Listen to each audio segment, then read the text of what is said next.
Hey everyone, welcome to Locked On Lakers for Wednesday. Brian Kamenetsky, Andy Kamenetsky. What does the James Harden saga tell us about the Anthony Davis extension?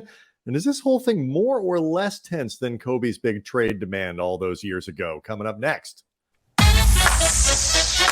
You are Locked On Lakers,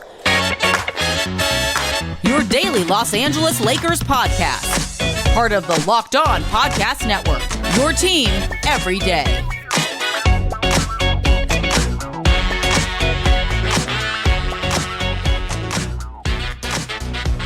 Thanks to everyone for making Locked On Lakers your first listen of every day, Monday through Friday, no matter how or where you get your podcasts. It's always going to be free, never behind a paywall. Locked On Lakers on YouTube is where you can go to hang out with over 20,000 subscribers to the channel. Everybody getting ready for what should be a really fun regular season. We're watching Austin Reeves in the World Cup. We're checking out, Andy, the James Harden saga, which we'll get to here in a second. We're also going to talk about Rob Pelinka. I had a conversation with Harrison Fagan while you were on vacation that I want to get your opinion on about whether or not Pelinka has sort of been redeemed. He's fully back, what the perception is, whether or not you think he is a good GM at this point. Darvin Ham, interesting comments about the Lakers and their qualities that might help them win a title this year. But we got into a little bit, Andy, the James Harden thing yesterday, but not deeply into it. For those of you who don't know or might have missed it, James Harden in China at an Adidas camp made it very clear while speaking to a bunch of children that he would not, that Daryl Morey was a liar and that he would never, ever be a part of a team with Daryl Morey on it, involved in it. And so that seems to be... You know what's great? I was not aware of this till after you and I recorded. I was listening to the great Rights to Ricky Sanchez podcast. They cover the Sixers, and was very curious to get their take on all of this because they're both very funny, but also diehard Sixer fans. I was not aware of this, and I don't know exactly if this was before the event, after the event, side thing or whatever, but like Harden at one point rode into this thing on a three-wheel motorcycle or scooter, like indoor. Like this was like a straight circus. Like it seems like he's trying to play up the circus of all of this. Like he was a costume away from being like the Utah Jazz bear that used to come out on the motorcycle and then get on that big 10-foot unicycle and juggle and all that stuff, but with more insults. James Harden is a veteran of this process, and different guys handle this in different ways. But, I don't want to say wrote the playbook of I'm going to make it so ugly and uncomfortable that you're just going to have to do what I want by my actions, by my diet, by all of these things. I'm going to get what I want. And so he's dusting off the playbook here, getting ready to go. And the problem, though, is he's already set, with the stuff that he did in Houston, partying in Vegas during training camp and hanging out with Lil Baby and dogging it, then going to Brooklyn and dogging it to force his way eventually to get to Philadelphia. The problem is you have to keep ratcheting it up. Like he's gonna have to show up to the first day of training camp like nude. Like, he's just gonna have to really, like with something painted across his chest, like hashtag free Harden. Like I don't know what he's gonna do, but he's gonna have to really crank this thing up because he's already set. You don't want to recycle yourself. Like you don't want to feel at some point like you're playing the greatest hits because this is really important to him. This is obviously if you're a basketball fan of the Sixers, like you mentioned, or the Clippers, which is where he wants to go, or these are like highly relevant basketball conversations to be having, like this whole James Harden saga. Like Joel Embiid has removed Philadelphia from from his social media, his Twitter bio, like he took the location is no longer like Philadelphia. Like he's doing weird things. He took a Sixers NFT away. The Phillies. So obviously this impacts those people. It doesn't, as we sort of noted on Tuesday's show, in like the most delightful ways, doesn't involve the Lakers. Like you can't even content troll, which is very popular right now on Twitter, like this sort of engagement farming. Like you can't even engagement farm. There is no crop available for trying to get James Harden to the Lakers because nobody would believe you on every level. It is not even worth the time it takes to pound out a tweet. It is a very refreshing place now for, I would say, almost 1.5 stars, because there was some the Kyrie thing had legs for a little bit, but then it didn't. And the Harden thing has 0 legs. It's a really nice place for Lakers fans to be, I think. Yeah, especially too. And when this happened, I thought about in 2007, the offseason where Kobe went nuclear in his trade demand, went on that radio tour, was talking with Stephen A. Smith, Dan Patrick, Petros and Money on 570, Fox's affiliate. I believe he went on 710. The Parking lot ESPN affiliate in LA. I think he was on the McNeil-Lair report on PBS. Right. He was everywhere demanding this trade, saying that he wanted out, saying that he would rather play on Pluto than for the Lakers. And it got me thinking, what was this period for the Lakers and for Kobe more tense, more drama, more of a mess than what's going on with James Harden and the Sixers? Like, what was more dramatic? And obviously, you and I may have a more biased opinion on this, like less objective, because you and I were in the middle of that saga. We were covering the team for the LA Times on a daily basis. Like, it is safe to say we were neck deep in this trade. Tension, tense, not tense, whatever. I can tell you that this situation is decidedly less a pain in my ass than that one was. Right. But I started thinking about like the details and the particulars. And, you know, on one hand, this is happening right now in 2023 in the age of social media, with 24/7 media even being a bigger thing. So it seems more ubiquitous, more everywhere with Harden. Harden called Daryl Morey a liar. And those are really strong words. But it should be noted, Kobe called Dr. Buss an idiot. That's pretty strong. And you'd rather be a liar or an idiot, Andy? Well, also, Dr. Buss outranks for the Lakers where Daryl Morey is with the Sixers. Dr. Buss owned the damn team. Daryl Morey is just the highest ranking front office exec. But then also, too, like with Harden calling Daryl Morey a liar, it reminded me Kobe did not say that the Lakers or Dr. Buss or Mitch Kupchak were liars. But he did actually say that promises had been made to him. There's one he told Stephen A. Smith. Promises made to make this team better have not been kept. So where does that leave me? He then told Dan Patrick the promise that they made was to rebuild right now. To find out they told Phil something different, which was a long-term plan. But to get me to re-sign, they told me they would rebuild and rebuild right now.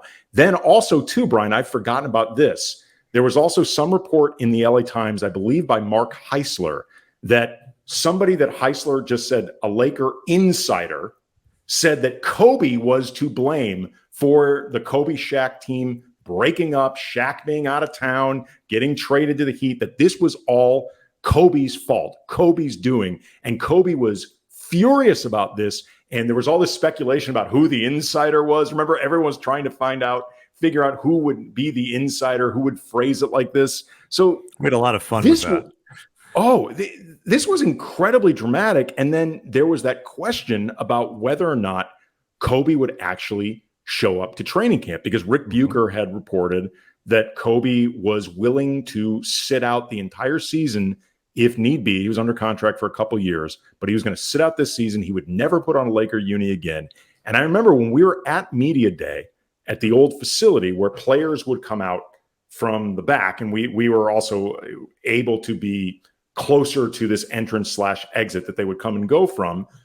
Players are all filtering out, and we're saying hey to everyone, catching up, whatever. And Kobe still had not come out. Like, he did not come out for about 15 or 20 minutes after everybody else. And there was genuine questions and concerns. And wait, seriously? Like, is he even here? Like, I remember asking people, is Kobe here?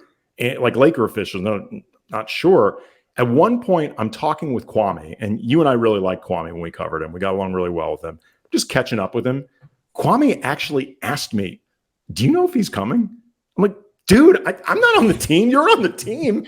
Go in back if you want and check. But like, Kwame Brown was not aware of whether or not Kobe was going to be there. That's how incredibly tense this thing got.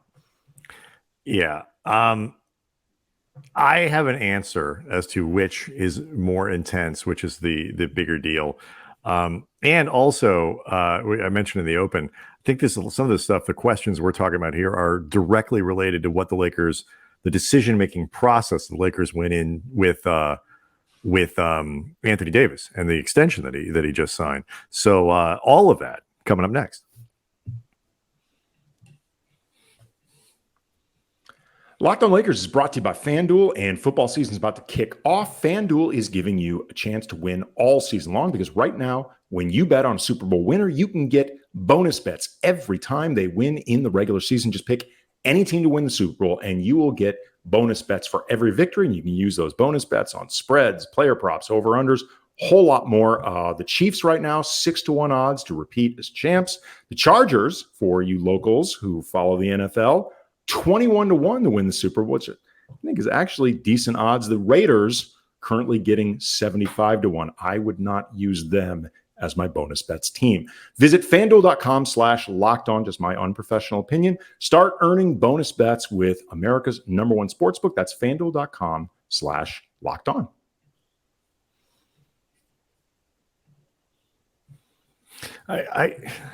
The answer to me to your question, like which one has the more the answer is Kobe. It's not even close. And the reason is James Harden. James Harden is still a good player. I'm not saying, and I think if you're just looking at the guy, like the actual, the player on the floor when he's in shape and whatever, or good shape. He's always in A shape. Sometimes it's a little too round, but that's not the point. Well, sometimes the roundness gets shaved off by the lap dances. Yeah, well, he should be giving them just for the calories you burn. The problem is he's receiving them. I mean, that doesn't burn as much. Right idea, wrong approach. Exactly. It's like being the guy who holds their legs when they're doing the sit-ups. It's like thank you for participating. You're on the wrong side of this equation. Yeah. Holding the fight bag or whatever it is. His heart's in the right place. He's just wrong approach. Mm-hmm. So James Harden's still a good player, but he's getting deeper into his 30s. He is growing less and less reliable as a playoff performer. Kobe Bryant was in his prime when all this was going on, and this was a seismic. James Harden moving from team to team is a big deal. Kobe Bryant leaving the Lakers. It's also a tradition. It is. It's true. Kobe leaving the Lakers, it was a genuinely seismic event in the NBA that would have changed the balance of power everywhere, and rewritten history in the ways that a 33 now, 34, however old James Harden is, leaving the Sixers will not.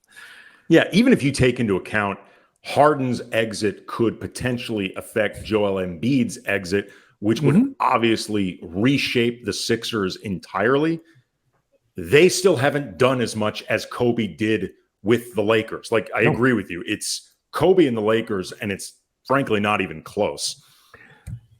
So, I mean, I think it's that summer, while again, a colossal pain in our rears in terms of just, can we please have an off season? That summer is one of those moments where you go, I cannot imagine what this would be like if it existed in a social media era today. Like, it was everywhere then. And that was pre-smartphones, really. It was pre-Twitter. It was pre-Instagram. It was I don't think Facebook even existed. If it did, it was like we had phones back then, but it wasn't like now. I mean, unless people were talking about this on like MySpace or Friendster, like I don't think any of that stuff, anything existed for this. I don't remember exactly, but nothing was like it is today. I mean, you couldn't scroll through your iPod and somehow get this information to come up. And he's certainly weren't going to get a podcast. So, I mean, the answer is Kobe. And I go back and I think about what that would have been like and moments like that, because Kobe was essentially using the tools available to him. And they were all traditional media tools, like, whether it's people that you plant things with to get your message out, or you use, you go on every radio show. And again, AM talk radio was the way to distribute your message back then. I mean, imagine now, and at like the first place an athlete thinks when he has got something he wants to say, going, I got to get myself on the radio. No, that's not how it works. James Harden. You go to your own podcast or you go to your own Twitter feed. The closest thing we had to a Twitter feed, and I forgot about this detail, which just ratcheted up even more and shows definitely Kobe.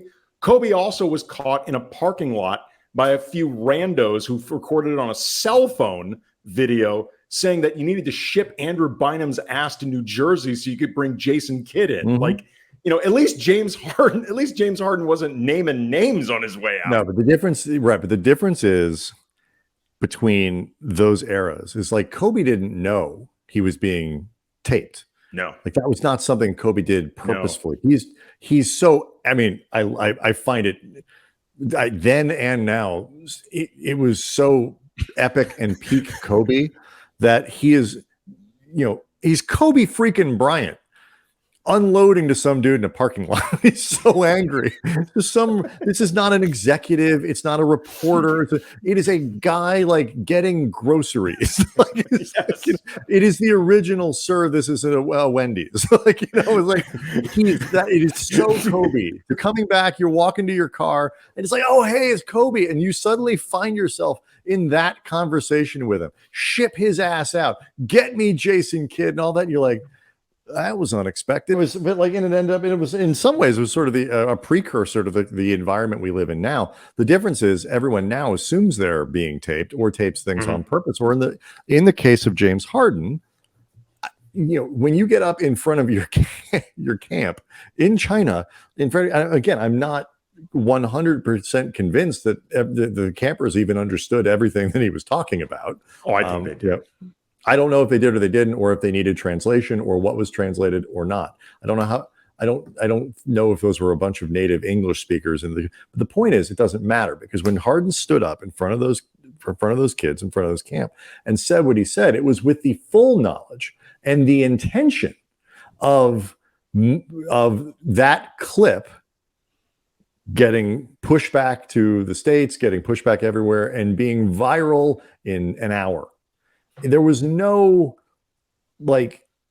there was no accident there. No. That is the difference in how athletes now convey their messages versus then. And it wasn't like this radio tour and all this stuff with Kobe. It wasn't that long ago, but the way, and we'll talk about this probably tomorrow, I think, for speaking of Kwame, Paul George had a really interesting segment with Stephen A. Smith about Kwame Brown, where Kwame came up, so that we'll get to. But like, now, if James Harden, I guess, wasn't overseas, he would have hopped on his own podcast or something like that. Like, it is such a different environment in which these types of messages get delivered, and that to me was one of the craziest things about it.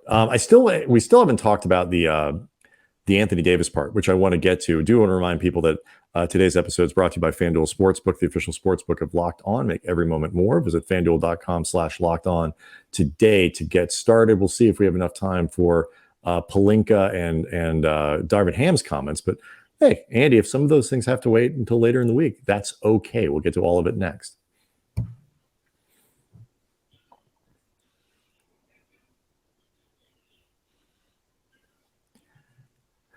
So, Andy, there were some people, who were concerned. Would you agree overall the response to the Anthony Davis extension was more positive and less angsty, at least among our Twitter followers at Cam Brothers, or we put out some polls and asked the questions and stuff on the YouTube page.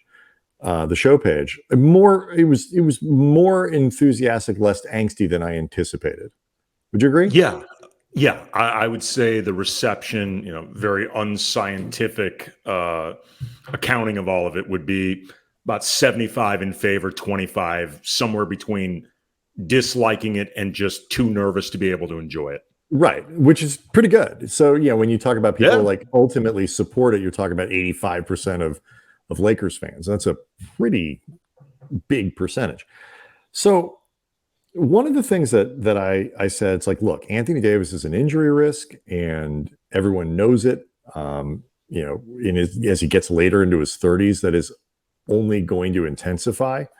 But at least the thing that is that he is one of those guys. He is that good and that talented and that capable of dominating. And when you have one of those guys, you have to keep them, even if it does extend a little bit more into their 30s. And even if there is an injury risk, because the perfect player isn't really out there. They're like 3 guys in the league you feel pretty comfortable giving that kind of money to.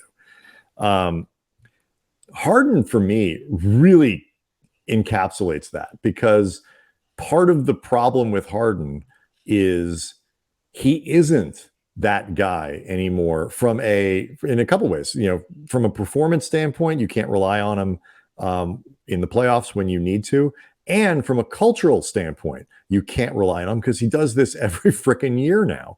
And so especially in a new CBA, 3 or 4 or 5 years ago, 6 years ago, whatever, James Harden, even this aged James Harden, would have figured out a way. He would have been traded and somebody would have given him an extension. That is done. Guys like him are the ones who are going to be squeezed from those big, giant, max extensions. And you don't want to be in a position where you put yourself in a position where you might need to sign one of those guys. The Lakers avoided that by saying, we'll take the one that we have, who is what we know. We know he's, good enough. And so I just think it puts into perspective once again how much better off the Lakers are by just getting the Anthony Davis thing done rather than having to play games like this. Well, I mean, not just good enough in terms of Anthony Davis' talent, but also professional enough. I mean, when you start getting into the money that's a part of this new CBA and contracts like the size that Anthony Davis got in this extension, professionalism really matters. And the closest thing Anthony Davis has ever had to controversy was his way out of New Orleans. And yeah, maybe if he could go back in time, he might wear a different shirt on his last day as a Pelican. That was an accident. Yeah, no, I remember it turned out it was his handler.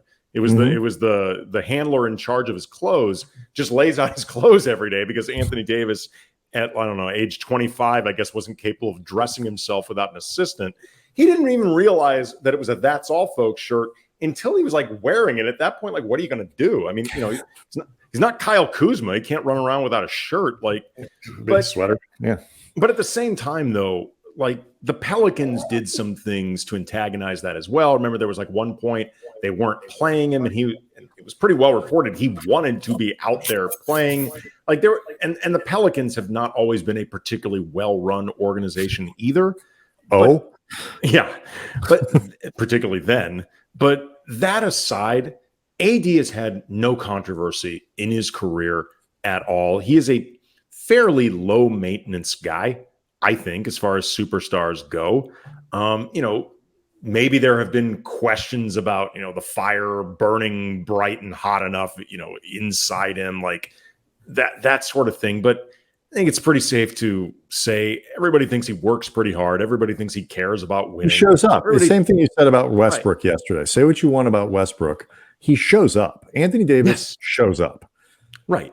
And, James Harden now is in this place where I think his entire career has become a catch-22, where even if he is 100% truthful and accurate right now, that Daryl Morey made promises to him about trading him once he opted into his deal, and he lied about that, or there had been a spoken, unspoken understanding about leave some money on the table, we'll take care of you on the back end, lied about both, whatever.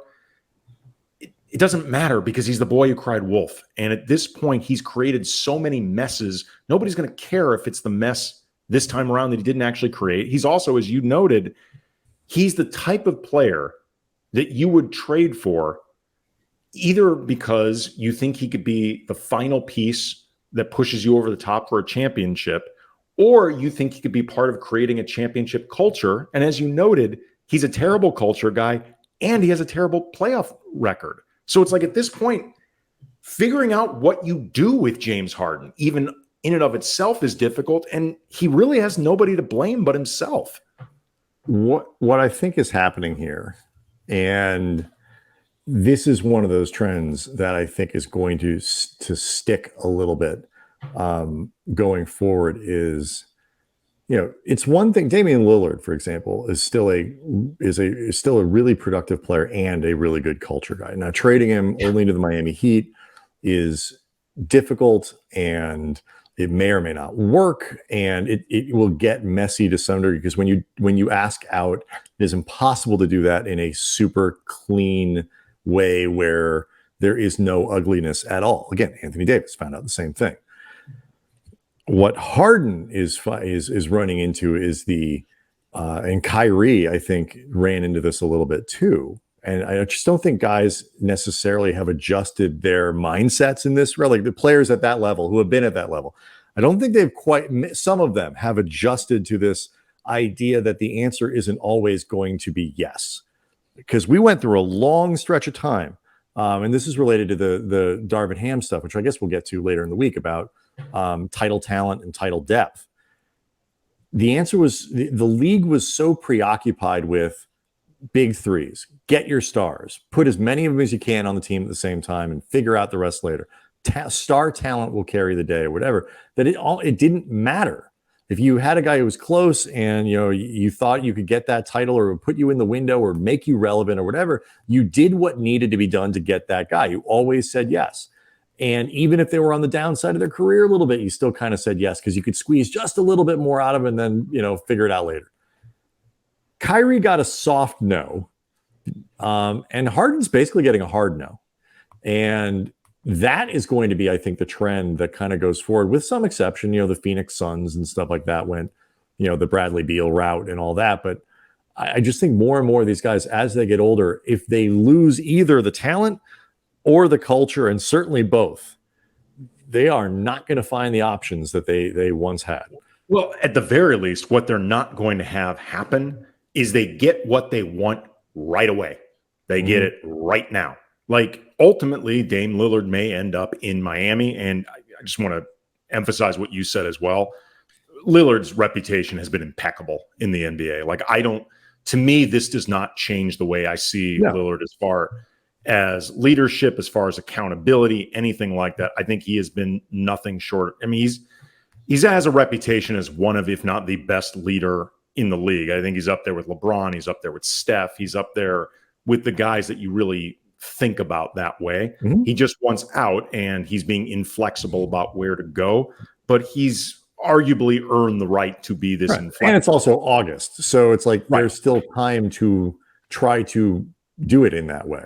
And look, James Harden may ultimately end up on the Clippers because that's apparently where he wants to go. And eventually the Sixers may decide we need to move forward, if for no other reason than to keep Joel Embiid from losing faith in what we're doing. Mm-hmm. But I think the days of just demand a trade, you get moved in 72 hours or less, no questions asked because you're a star.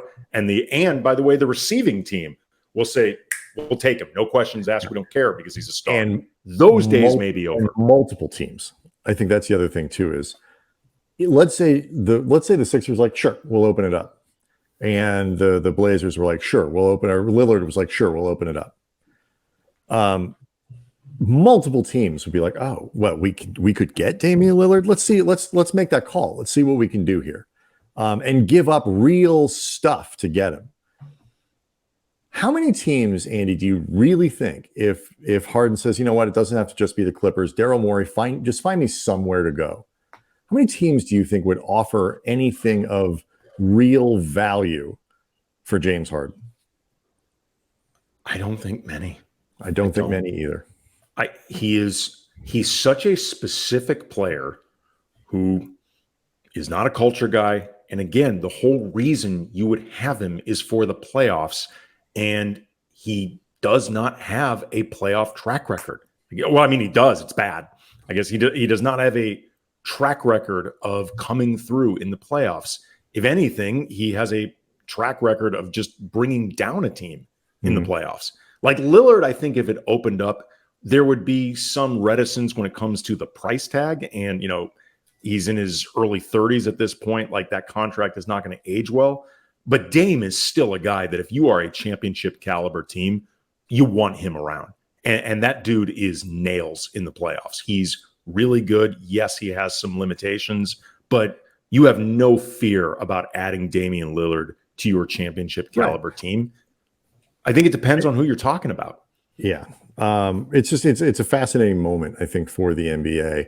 And this really kind of encapsulates a lot of the ways that things have shifted. And obviously, anytime you're talking about a shift in how stars and star players and the way the market reacts to those players, it is highly relevant to the Lakers, because the Lakers, when they're going to need one of these guys in a couple of years when LeBron is done. The Lakers are always, at the very least, back of mind in these types of conversations. So we didn't get to Rob Pelinka. We didn't get to Darvin Ham's comments. I want to talk about that Kwame Brown moment from the Paul George thing. So we still got some stuff to talk about over the course of the week.